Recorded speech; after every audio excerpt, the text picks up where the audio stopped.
Chapter 19. The youth stared at the land in front of him. Its foliages now seemed to veil powers and horrors.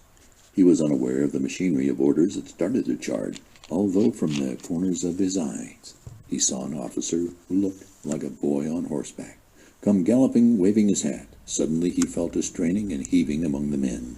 The line fell slowly forward like a toppling wall, and in a convulsive gasp that was intended for a cheer, the regiment began its journey. The youth was pushed and jostled for a moment before he understood the movement at all. But directly he lunged ahead and began to run. He fixed his eye upon a distant and prominent clump of trees where he had concluded the enemy were to be met, and he ran toward it as though a goal. He had believed throughout that it was a mere question of getting over an unpleasant matter as quickly as possible, and he ran desperately, as if pursued for a murder. His face was drawn hard and tight with the stress of his endeavor. His eyes were mixed in a lurid glare, and with his soiled and distorted dress, his red and inflamed features surmounted by the dingy rag with its spot of blood, his wildly swinging rifle and banging accoutrements, he looked to be an insane soldier. As the regiment swung from its position out into a cleared space, the woods and thickets before it awakened. Yellow flames leapt toward it from many directions. The forest made a tremendous objection. The line lurched straight for a moment. Then the right wing swung forward. It in turn was surpassed by the left. Afterward the center careened to the front until the regiment was a wedge-shaped mass. But an instant later, the opposition of the bushes, trees, and uneven places on the ground split the command and scattered it into detached clusters.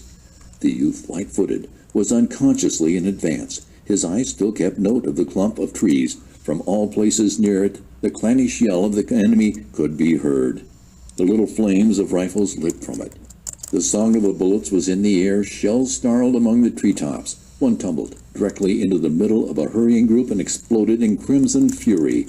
There was an instant spectacle of a man almost over it, throwing up his hands to shield his eyes.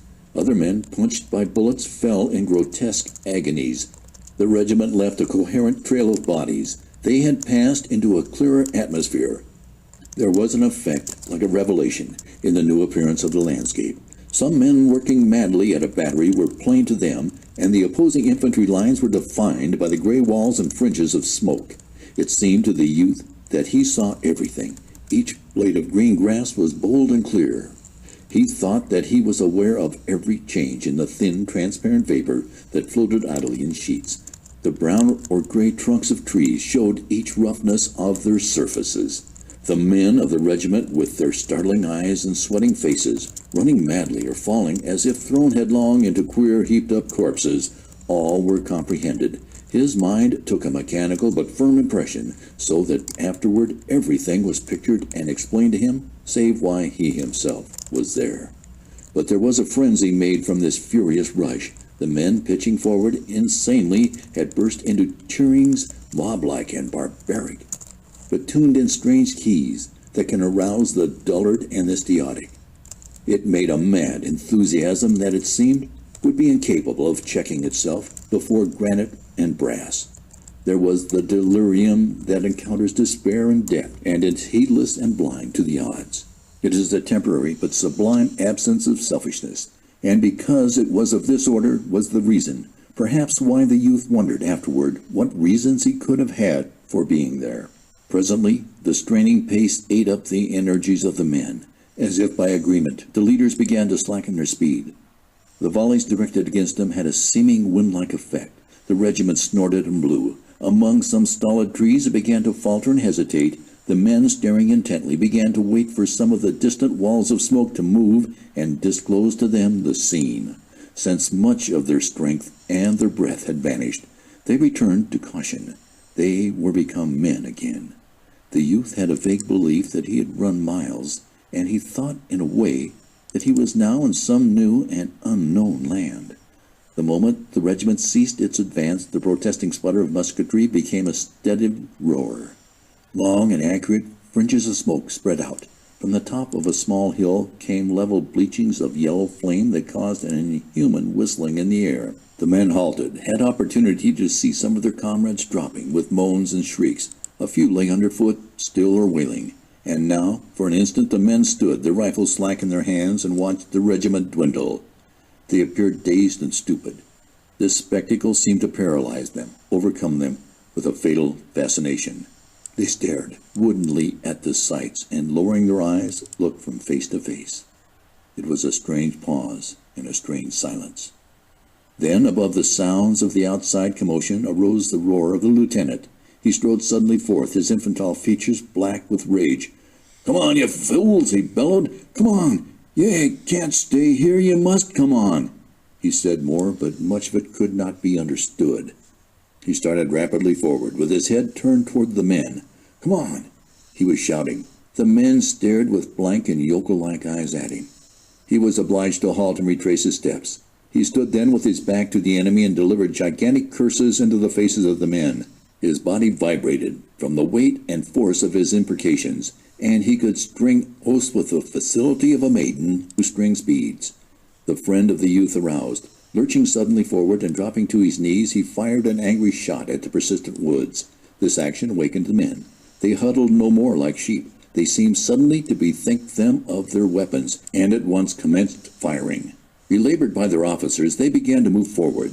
The regiment involved like a cart involved in mud and muddle. Started unevenly with many jolts and jerks. The men now stopped every few paces to fire and load, and in this manner moved on slowly from trees to trees. The flaming opposition in their front grew with their advance until it seemed that all forward ways were barred by the thin leaping tongues, and off to the right an ominous demonstration could sometimes be dimly discerned. The smoke lately generated was in confusing clouds that made it difficult for the regiment to proceed with intelligence. As he passed through each curling mass, the youth wondered what would confront him on the further side. The command went painfully forward, until an open space interposed between them and the lurid lines. Here, crouching and cowering behind some trees, the men clung with desperation, as if threatened by a wave. They looked wild-eyed, and as if amazed at the furious disturbance they had stirred. In the storm, there was an ironical expression of their importance. The faces of the men, too, showed a lack of certain feeling of responsibility for being there. It was as if they had been driven. It was the dominant animal, failing to remember in the supreme moments the forceful causes of various superficial qualities. The whole affair seemed incomprehensible to many of them. As they halted thus, the lieutenant again began to bellow profanely. Regardless of the vindictive threats of the bullets, he went about coaxing, berating, and bedamning. His lips, that were habitually in a soft and childlike curve, were now writhed into unholy contortions. He swore by all possible deities. Once he grabbed the youth by the arm. "Come on, Luckerhead," he roared. "Come on, we'll get killed if we stay here. We've only got to go across that lot." And then the remainder of his idea disappeared in a blue haze of curses. The youth stretched forth his arm. "Cross there?" His mouth was puckered in doubt and awe. "Certainly, just cross the lot." "We can't stay here," screamed the lieutenant. He poked his face close to the youth and waved his bandaged hand. "Come on." Presently he grappled with him as if for a wrestling bout. It was as if he planned to drag the youth by the ear onto the assault. The private felt a sudden unspeakable indignation against his officer. He wrenched fiercely and shook him off. "Come on yourself then," he yelled. There was a bitter challenge in his voice. They galloped together down the regimental front. The friends scrambled after them. In front of the colors, the three men began to bawl. "Come on! Come on!" They danced and gyrated like tortured savages. The flag, obedient to these appeals, bended its glittering form and swept toward them. The men wavered in indecision for a moment, and then, with a long, wailful cry, the dissipated regiment surged forward and began its new journey. Over the field went the scurrying mass. It was a handful of men splattered into the faces of the enemy. Toward it instantly sprang the yellow tongues. A vast quantity of blue smoke hung before them. A mighty banging made ears valueless. The youth ran like a madman to reach the woods before a bullet could discover him. He ducked his head low like a football player. In his haste his eyes almost closed, and the scene was a wild blur. Pulsating saliva stood at the corner of his mouth. Within him, as he hurled himself forward, was born a love, a despairing fondness for his flag, which was near him. It was the creation of beauty and invulnerability. It was a goddess, radiant, that blended its form with an imperious gesture to him. It was a woman, red and white, hating and loving, that called him with the voice of his hopes. Because no harm could come to it, he endowed it with power. He kept near, as if it could be a saver of lives, and an imploring cry went from his mind. In the mad scramble, he was aware that the color sergeant flinched suddenly as if struck by a bludgeon. He faltered and then became motionless, save for his quivering knees. He made a spring and a clutch at the pole. At the same instant, his friend grabbed it from the other side. They jerked it, stout and furious, but the color sergeant was dead, and the corpse would not relinquish its trust. For a moment, there was a grim encounter. The dead man, swinging with bended back, seemed to be obstinately tugging, in ludicrous and awful ways, for the possession of the flag. It was passed in an instant of time. They wrenched the flag furiously from the dead man, and then, as they turned again, the corpse swayed forward with bowed head. One arm swung high, and the curved hand fell with heavy protest on the friend's unheeding shoulder. End of chapter 19. Chapter 20.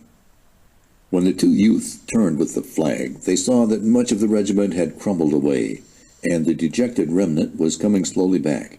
The men, having hurled themselves in projectile fashion, had presently expended their forces. They slowly retreated, with their faces still toward the spluttering woods, and their hot rifles still replying to the din. Several officers were giving orders, their voices keyed to screams. "Where the hell are you going?"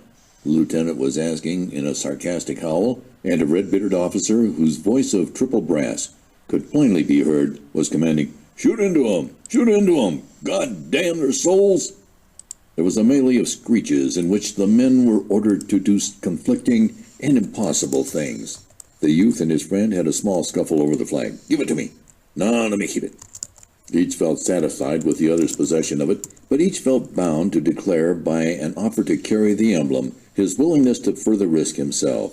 The youth roughly pushed his friend away. The regiment fell back to the stolid trees. There it halted for a moment, to blaze at some dark forms that had begun to steal upon its track. Presently it resumed its march again, curving among the tree trunks. By the time the depleted regiment had again reached the first open space, they were receiving a fast and merciless fire. There seemed to be mobs all about them. The greater part of the men, discouraged, their spirits worn by the turmoil, acted as if stunned. They accepted the pelting of the bullets with bowed and weary heads. It was of no purpose to strive against walls. It was of no use to batter themselves against granite. And from this consciousness that they had attempted to conquer an unconquerable thing, there seemed to arise a feeling that they had been betrayed. They glowered and bent brows, but dangerously, upon some of the officers, more particularly upon the red-bearded one, with the voice of triple brass. However, the rear of the regiment was fringed with men who continued to shoot irritably at the advancing foes. They seemed resolved to make every trouble. The youthful lieutenant was perhaps the last man in the disordered mass. His forgotten back was toward the enemy. He had been shot in the arm. It hung straight and rigid. Occasionally he would cease to remember it, and be about to emphasize an oath with a sweeping gesture. The multiplied pain caused him to swear with incredible power. The youth went along with slipping, uncertain feet. He kept watchful eyes rearward. A scowl of mortification and rage was upon his face. He had thought of a fine revenge upon the officer who had referred to him and his fellows as mule drivers. But he saw that it could not come to pass. His dreams had collapsed when the mule drivers, dwindling rapidly, had wavered and hesitated on the little clearing, and then had recoiled. And now the retreat of the mule drivers was a march of shame to him. A dagger-pointed gaze from without his blackened face was held toward the enemy, but his greater hatred was riveted upon the man who, not knowing him, had called him a mule driver. When he knew that he and his comrades had failed to do anything in successful ways that might bring the little pangs of a kind of remorse upon the officer, the youth allowed the rage of the baffled to possess him. This cold officer upon a monument, who dropped epitaph unconcernedly down, would be finer as a dead man, he thought. So grievous did he think it that he could never possess the secret right to taunt truly in answer. He had pictured red letters of curious revenge. "We are mule drivers, are we?" And how he was compelled to throw them away. He presently wrapped his heart in the cloak of his pride and kept the flag erect. He harangued his fellows, pushing against their chest with his free hand. To those he knew well, he made frantic appeals, beseeching them by name. Between him, the lieutenant scolding, and near to losing his mind with rage, there was felt a subtle fellowship and equality. They supported each other in all manners of hoarse howling protests. But the regiment was a machine run down. The two men babbled at a forceless thing. The soldiers who had heart to go slowly were continually shaken in the resolves by a knowledge that comrades were slipping with speed back to the lines. It was difficult to think of reputation when others were thinking of skins. Wounded men were left crying on this black journey. The smoke fringes and flames blustered always. The youth, peering once through a sudden rift in a cloud, saw a brown mass of troops interwoven and magnified until they appeared to be thousands. A fierce-hued flag flashed before his vision. Immediately, as if the uplifting of the smoke had been prearranged, the discovered troops burst into a rasping yell, and 100 flames jetted toward the retreating band. A rolling gray cloud again interposed as the regiment doggedly replied. The youth had to depend again upon his misused ears, which were trembling and buzzing from the melee of musketry and yells. The way seemed eternal. In the clouded haze, men became panic-stricken with the thought that the regiment had lost its path and was proceeding in a perilous direction. Once the men who headed the wild procession turned and came pushing back against their comrades, screaming that they were being fired upon from points which they had considered to be toward their own lines. At this cry, a hysterical fear and dismay beset the troops. A soldier who heretofore had been ambitious to make the regiment into a wise little band that would proceed calmly amid the huge appearing difficulties, suddenly sank down and buried his face in his arms with an air of bowing to a doom. From another, a shrill lamentation rang out, filled with profane allusions to a general. Men ran hither and thither, seeking with their eyes roads of escape. With serene regularity, as if controlled by a schedule, bullets buffed into men. The youth walked stolidly into the midst of the mob, and with his flag in his hands took a stand as if he expected an attempt to push him to the ground. He unconsciously assumed the attitude of the color-bearer in the fight of the preceding day. He passed over his brow a hand that trembled. His breath did not come freely. He was choking during this small wait for the crisis. His friend came to him. Henry, I guess this is goodbye. John. Oh, shut up, you damn fool, replied the youth, and he would not look at the other. The officers labored like politicians to beat the mass into a proper circle to face the menaces. The ground was uneven and torn. The men curled into depressions and fitted themselves snugly behind whatever would frustrate a bullet. The youth noted with vague surprise that the lieutenant was standing mutely with his legs far apart and his sword held in the manner of a cane. The youth wondered what had happened to his vocal organs, that he no more cursed. There was something curious in this little intent pause of the lieutenant. He was like a babe which, having wept its fill, raises its eyes and fixes them upon a distant toy. He was engrossed in this contemplation, and the soft upper lip quivered from self-whispered words. Some lazy and ignorant smoke curled slowly. The men, hiding from the bullets, waited anxiously for it to lift and to disclose the plight of the regiment. The silent ranks were suddenly thrilled by the eager voice of the youthful lieutenant, bawling out, "Here they come! Right on to us, by God!" His further words were lost in a roar of wicked thunder from the men's rifles. The youth's eyes had instantly turned in the direction indicated by the awkward and agitated lieutenant, and he had seen the haze of treachery disclosing a body of soldiers of the enemy. They were so near that he could see their features. There was a recognition as he looked at the types of faces. Also, he perceived with dim amazement that their uniforms were rather gray in effect, being light gray, accented with a brilliant-hued facing. Moreover, the clothes seemed new. These troops had apparently been going forward with caution, their rifles held in readiness, when the youthful lieutenant had discovered them, and their movement had been interrupted by the volley from the blue regiment. From the moment's glimpse, it was derived that they had been unaware of the proximity of their dark-suited foes and had mistaken the direction. Almost instantly, they were shut utterly from the youth's sight by the smoke from the energetic rifles of his companions. He strained his vision to learn the accomplishment of the volley, but the smoke hung before him. The two bodies of troops exchanged blows in the manner of a pair of boxers.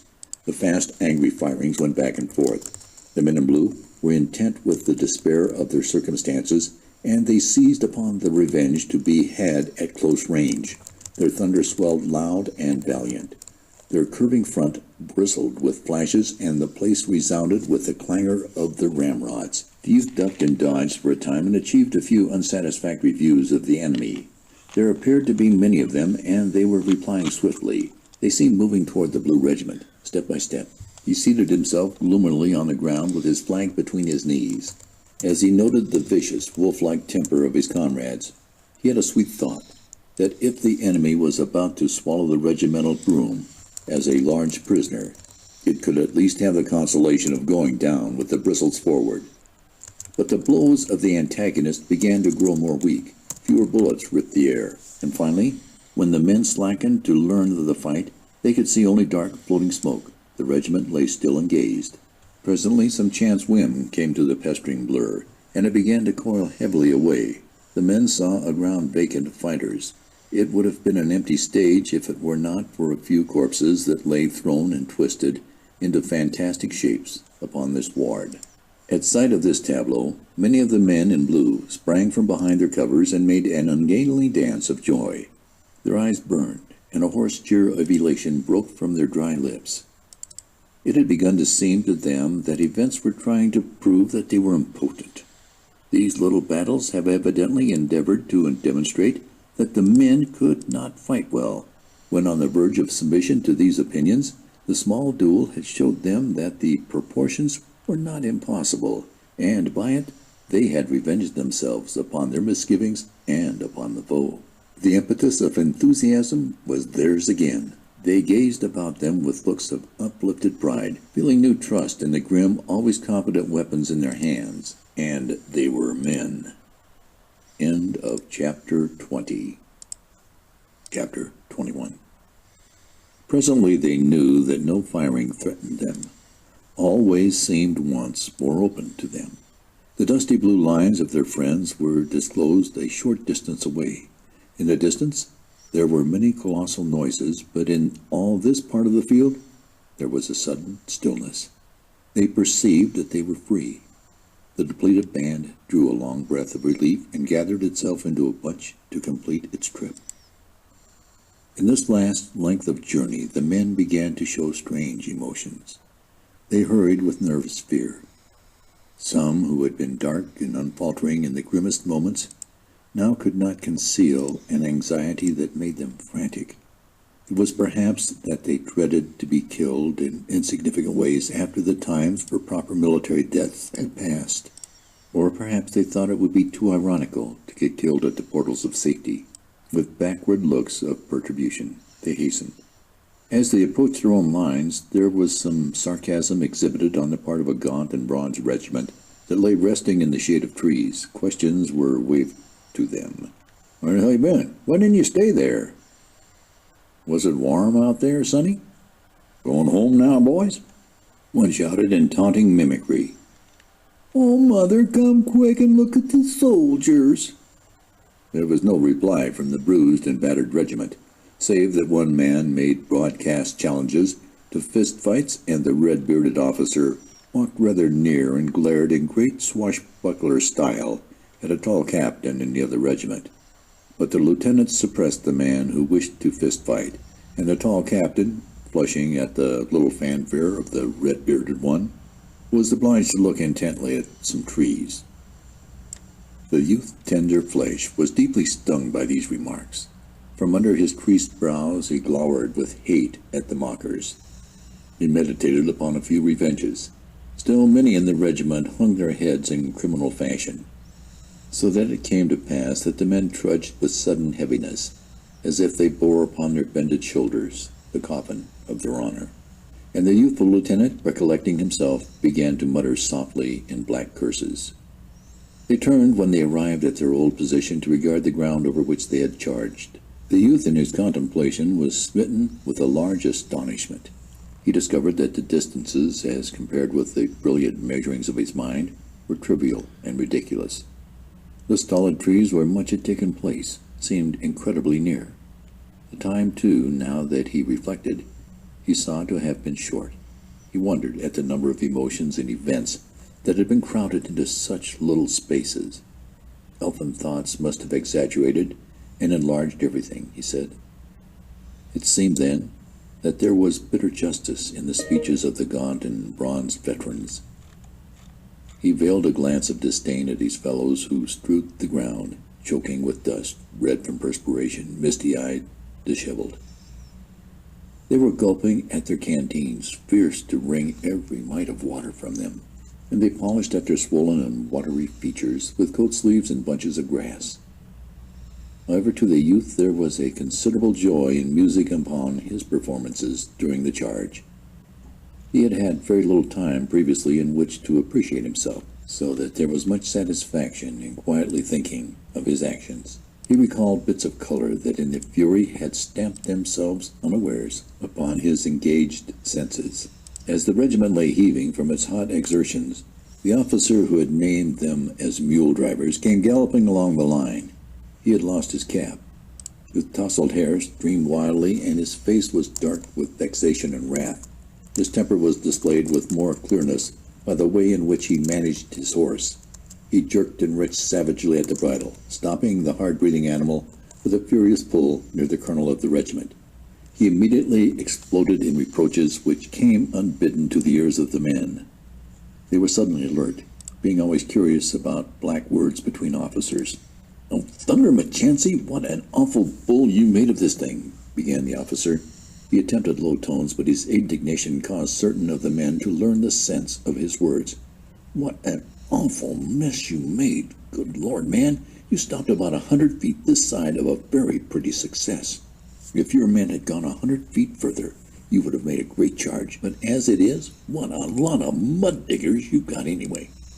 The men, listening with bated breath, now turned their curious eyes upon the colonel. They had a ragamuffin interest in this affair. The colonel was seen to straighten his form and put one hand forth in oratorical fashion. He wore an injured air. It was as if a deacon had been accused of stealing. The men were wriggling in an ecstasy of excitement.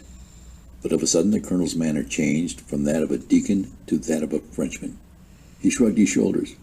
"Oh, well, gentlemen, we went as far as we could," he said calmly. "As far as you could? Did you, by God?" snorted the other. "Well, that wasn't very far, was it?" he added with a glance of cold contempt into the other's eyes. "Not very far, I think. You were intended to make a diversion in favor of Whiterside. How well you succeeded, your own ears can tell you." He wheeled his horse and rode stiffly away. The colonel, bidden to hear the jarring noises of an engagement in the woods to the left, broke out in vague damnations. The lieutenant, who had listened with an air of impotent rage to the interview, spoke suddenly in firm and undaunted tones. "I don't care what a man is, whether he is a general or what. If he says the boys didn't put up a good fight out there, he's a damn fool." "Lieutenant," began the colonel severely, "this is my own affair, and I'll trouble you." The lieutenant made an obedient gesture. "All right, Colonel, all right," he said.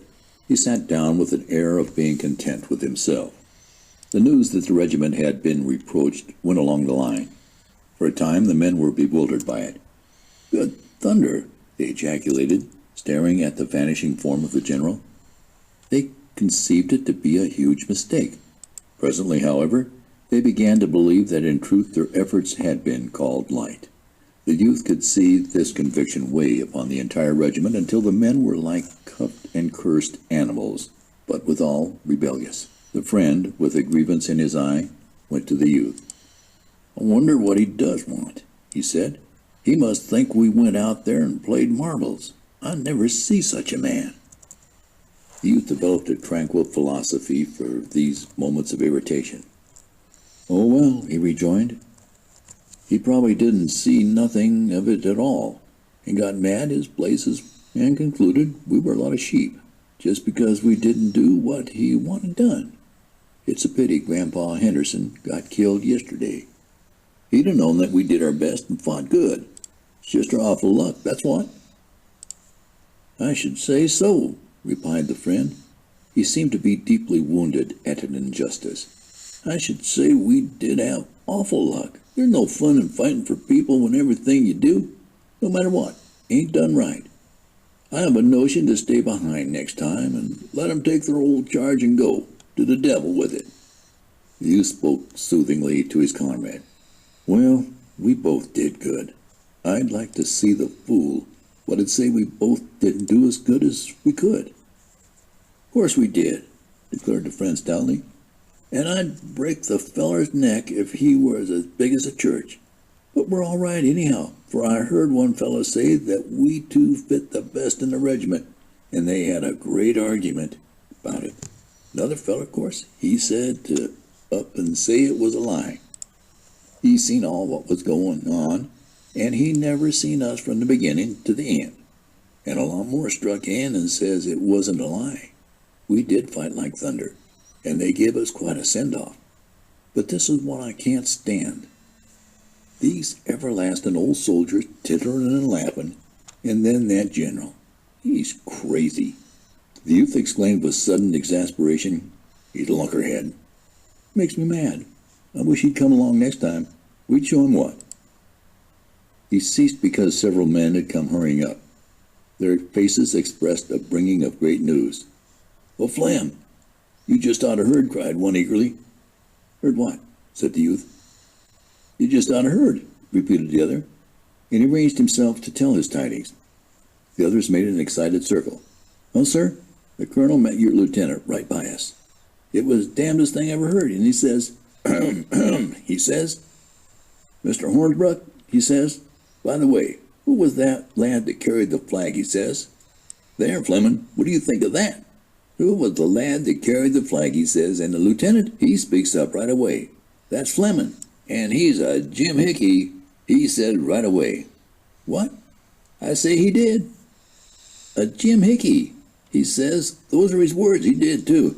I say he did, and you can tell this story better than I can. Go ahead and tell it.' 'Well, then, keep your mouth shut.' Lieutenant, he says, 'He's a Jim Hickey,' and the colonel, he says, 'Ahem, he is indeed a very good man. Ahem, he kept the flag way to the front. I saw him. He's a good un,' says the colonel. 'You bet,' says the lieutenant. 'He and a feller named Wilson was up at the head of the charge and howling like Indians all the time,' he says. 'Head of the charge all the time,' he says. 'A feller named Wilson,' he says. There, Wilson, my boy, put that in a letter and send it home to your mother, eh? 'A feller named Wilson,' he says. And the colonel, he says, 'Were they indeed?' 'My sakes,' he says. 'At the head, at the regiment,' he says.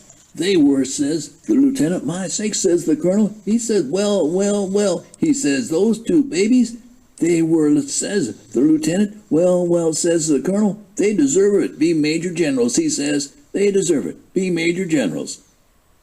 The youth and his friend had said, "You're lying, Thompson. Oh, go to blazes. He never said it. Oh, what a lie, huh?" But despite these youthful scoffing and embarrassment, they knew that their faces were deeply flushing from thrills of pleasure. They exchanged a secret glance of joy and congratulation. They speedily forgot many things. The past held no pictures of error and disappointment.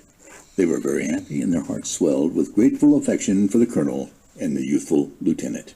End of chapter 21.